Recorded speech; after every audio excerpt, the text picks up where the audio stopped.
Hey guys, Gaming Off the Grid here. It's time for another monthly recap. In today's episode, we're going to talk about the things that moved us in July 2019. What are we drinking today? We're drinking Ring Around the Gose by Single Speed. It's a limited release contemporary Gose. All right, it sounds delicious. You know the drill. Make sure you hit that subscribe button and ring that bell icon so you never miss an upload. And sit back, relax, pour yourself a beer if you care to, and stay tuned to this episode of Gaming Off the Grid.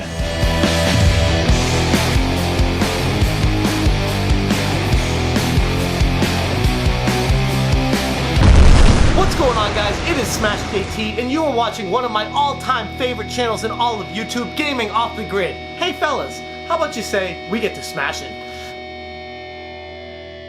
All right, here we go. July is almost over. I cannot believe it. 2019 is whipping by. It's insane. I'm just like, how is July already over? How is it almost freaking fall already? Yep, we got a lot of cool things to look forward to the rest of the year, but July was really good to us, and this series has become one of my favorite series on the channel. I think yours as well. It's so much fun to like look back and like pick highlights and shout out channels, shout out videos. Like, I love doing these videos. Yeah, absolutely. Tons of fun. So if you guys are new to the series, we always start off with a YouTube channel that we feel not enough people know about. And the channel we're going to talk about today not only has amazing production quality, but an even more amazing content creator behind the camera. And the channel we're talking about is Retro Gamer Boy. Oh, wow, dude. Yeah, his videos are incredible. He knows his stuff so well. And he also is a video game developer for his job. So he does video games nonstop. Yeah, it's so cool. So he's a part of the development team for the Getaway series, which is really awesome. What a huge feather in his cap. And his channel is criminally underrated. The content is amazing. Video after video. He just did one recently about how ahead of the time the Game Boy was. And I think he just really showcased what he does so well on his channel. His production is so well. He puts so much time to his videos, and his channel is so underrated. At the filming of this video, he's under 800 subs. Yeah. Like, he should have way more than that. Yep, and he's got an amazing game room, an amazing collection, and just really, every time he leaves a comment on our videos, just drops knowledge on us left and right. He really, really knows his stuff. A great guy for the community, helps support a bunch of other YouTubers, and if you haven't checked out Retro Gamer Boy, do yourself a favor and head over to his channel. It is kick-ass. Great content over at Retro Gamer Boy. Make sure you check it out. And speaking of great content, let's move into the next category of the monthly recap, and that is YouTube Video of the Month. Yes, this one hands down won this month for us, and that was the Too Many Games recap from Megadan29. Oh yes, this video is a long one. It's about 45 minutes long, but once you start it, I was like, dude, 45 minutes went by and it's over? Like, what? It was so cool. He put so much time into it. He recapped like everything, and it was like, man, I wish I was at Too Many Games. Yeah, and the reason I really enjoyed this episode is one, that we have become pretty good friends with Megadan29, but the personality that comes out in this was so cool to see on this type of format of a video, because he usually does live streams. Yes. And super funny. One of the best gamers I have ever freaking seen. If you need a playthrough or a no-death run to watch of a challenging retro video game, he's probably got it on his channel. But this video wasn't that. This was different. This was his personality, and you really got to like look behind kind of how giving and caring and just a genuine person he is in this video, because that's what it's all about for him, is just loving the community and loving people, and he had a great time at Too Many Games, and it was really fun to watch. So Megadan, you are YouTube Video of the Month. Congrats, man. Yeah, awesome stuff. If you haven't checked out Megadan29, do yourself a favor. The dude's kicking ass and taking names over there on YouTube, so make sure you give him a look. Yeah, we'll leave the links to all this stuff in the description below, so don't worry about that. Now let's move on to Video Game of the Month. Now, we usually only pick one, but this month we have two.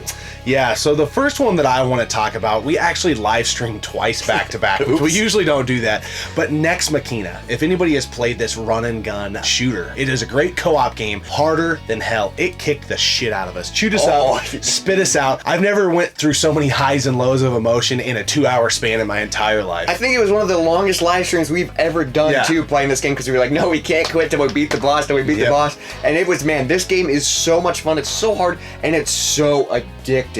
Like, I just want to keep playing it and get better and better and better. Absolutely. If you're into run and gun games, you got to check out Nex Machina. This game kicked the shit out of us. We did beat the final boss, but we didn't technically beat the game because we had to use a continue. Yes. So anyways, we will be getting back at it. So. And the game I want to talk about should be an obvious choice, but that is Marvel Ultimate Alliance 3, The Black Order. Man, I cannot stop playing this game. It is so much fun. It's so addicting, and it's kind of hard at parts. Yeah, we're almost, I would say, close to halfway through in our co-op campaign, and then you're doing it on your own as well, and you're way further than I that. I took it home the past couple of nights, and I've been like staying up way too late than I probably should be playing it, and I'd probably say I'm about 3/4 of the way through the game, and I'm getting close to beating it. Man, I just want to be playing it all the time. Yeah, it's a great game on the Switch. There are some camera issues, but you just want to talk about some good superhero kicking some ass fun. Man, yes. Marvel Ultimate Alliance 3 is awesome. They're both fantastic games. Now, let's move on to Comment of the Month. This is another fun category. Yeah, and this is going to be a unique choice this time because there's tons of comments. We have to shout out Do You Nerd on this part because they went through our backlog and watched all of our old content, which if you're wanting a way to bore yourself to death, go ahead and give it a shot. Some of the early day stuff is pretty rough, and they went through the grind, and so many awesome comments, so much great feedback, and the support just really meant a lot to us. So yeah, it was so cool. We put out content so regularly, especially with the amount of, like, you know, we have full-time jobs, and so to be able to keep up with what we do is kind of crazy, and you lose perspective sometimes, and you kind of forget where you've been, what you've done, what you've talked about, and it was really cool to go back and watch those, and thanks to Do You Nerd, we had that chance. Thank you so much. We appreciate all the support, and we'll be meeting them very soon, and we can't wait. Now let's move on to one of my favorite topics to talk about, just in general, and that is beer. What is the beer of the month? All right, the David Heffyhoff by Iowa Brewing Company. This is kind of a landslide beer. It came in towards the end of the month. Actually, it was just in a recent episode. Hefeweizens are very hard to make. They are one of my favorite styles of beer, period. And you're not a huge Hefeweizen fan, so for you to be on board with this tells you how good this beer is. It was so good. Yeah, they did a great job. It was done right. It's not over filtered. It's got the swirly. You got to swirl it up at the end to get all the stuff and all the remnants off the bottle, and just an amazing Hefeweizen. It speaks numbers on how good it is because we drank so many amazing summer beers during this month, and we had that summer mini series, and it's like, wow, this is the cream of the crop beer, and it is so good. Yeah, it was just a no-brainer. When we sit down to script out this episode, it's like, hey, what's the beer of the month? David Heffyhoff. David Heffyhoff. And it is that awesome of a name, and it's also an awesome beer as well. So the last category we've kind of added on here, and it's one that we like to call What's On in the Game Room? Yes. So what are we doing in the game room while we edit, while we film? What's always going on in the background? And this one might surprise you a little bit. It might surprise you, and I'm going to be honest, it's given me nightmares. And we've been watching Unsolved Mysteries on repeat. Such a good show, but I get scared really easily, so it freaks me out. Yeah, so Pluto TV has an Unsolved Mysteries channel that just is a binge watch session of Unsolved Mysteries. And, there are a lot of people that are loose, and they are, potentially coming after Robert and I, so I'm scared. It's crazy, but Robert Stack, such an amazing freaking host. The voice, he has just got this voice. Can you do it? I can't, but I wish I could, and I'm working on it, so hopefully stay tuned. We might get that down. For every mystery, there is someone somewhere who knows the truth. Perhaps that someone is watching. Perhaps it's you. Yes. But you occasionally run into people that you're like, yep, that's what they were meant to do in this world. And I think Robert Stack's calling was Unsolved Mysteries. He was the narrator of Unsolved Mysteries. My favorite part about the show is when they do an update and it's like, oh, they caught the person. Thank goodness. I love that part. Yeah, so anyways, I don't know why we're going down that rabbit hole, but we cannot stop watching Unsolved Mysteries, so it's out of control. It's bad. So let's talk about this beer. Yeah, so this is another beer by Single Speed Brewery. I think we've done a couple of them on the channel thus far. We've been very impressed with this small Iowa brewery out of Waterloo, Iowa. What do you think of the Ring Around the Gose? Wow, this is actually really good. Like, I was surprised at first. I was like, whoa, I haven't really had this flavor before. It has like interesting fruit in it. I think there's like guava and passion fruit. And passion fruit. Those are the fruits in here. And I almost pick up some pineapple too. Yeah, and it has that yellowish pineapple color, but man, this is a really good Gose. If you like sours, you got to give a Gose a try because there is a more of a sea salt, salty component. I think that's where it gets that sour, thirst quenching component to it. Very unique beers, and it's a lot similar to a sour in the fact that they are very hard to make. Like, and I've never made one, but from a consumer standpoint, there's only one brewery that I know makes a good one every single time I try it, right? Yeah. We've had a couple other good ones, but usually it's a letdown.